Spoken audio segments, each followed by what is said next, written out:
بسم اللہ الرحمن الرحیم۔ سیرت طیبہ صلی اللہ علیہ وسلم، سبق نمبر 55۔ نبی اکرم صلی اللہ علیہ وسلم معبد کے مکان سے آگے تشریف لے چلے۔ ادھر مدینہ منورہ میں خبر پہنچ چکی تھی کہ حضرت روانہ ہو چکے ہیں۔ اب مدینہ کے ہر گھر میں خوشی کا ماحول تھا اور لوگ مدینہ منورہ سے صبح کے وقت استقبال کے لیے قباء تک آتے کہ آفتاب رسالت یہاں سے طلوع ہوگا اور حضور اکرم صلی اللہ علیہ وسلم تشریف لائیں گے۔ شام تک انتظار کر کے واپس چلے جاتے، کیونکہ موبائل کا سسٹم تو تھا نہیں کہ اب یہاں پہنچ گئے اب یہاں پہنچ گئے۔ پیدل کا معاملہ کب آئے؟ ایک دن یہ لوگ پہنچے ہوئے تھے کہ دور سے قافلہ نظر آیا۔ ایک یہودی نے پکارا، ارے لوگو، جن کے تم منتظر تھے وہ تشریف لا رہے ہیں۔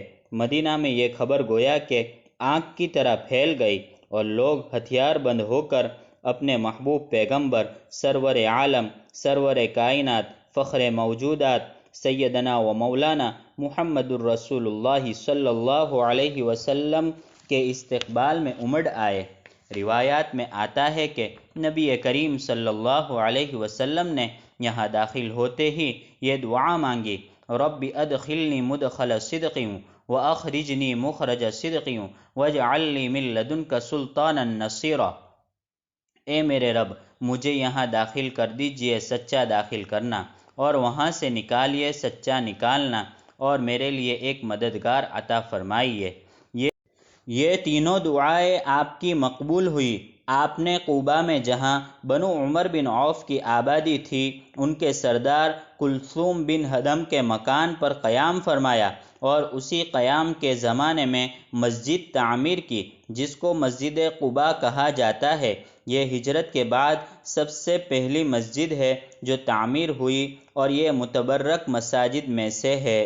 پیغمبر علیہ السلام نے ارشاد فرمایا کہ جس نے اپنے گھر سے وضو کر کے مسجد قباء میں جا کر 2 رکعت نماز پڑھی تو گویا اس نے میرے ساتھ عمرہ کیا۔ 2 رکعت کا ثواب عمرہ کے برابر ہے۔ 5 یا 12 یا 25 دن آپ نے قباء میں قیام فرمایا۔ مدینہ منورہ کے لوگ آتے اور آپ سے ملاقات کرتے، شرف زیارت حاصل کرتے، گویا کہ مدینہ والوں کے پیر خوشی کے مارے زمین پر نہیں تھے۔ در و دیوار سے نور پھوٹتا ہوا معلوم ہوتا تھا۔ حضور صلی اللہ علیہ وسلم کی آمد سے اس قدر مسرت تھی کہ لوگ اسے الفاظ میں بیان نہیں کر سکتے۔ بقیہ قصہ انشاءاللہ آئندہ سبق میں بیان کیا جائے گا۔ وآخر دعوانا ان الحمد للہ رب العالمین۔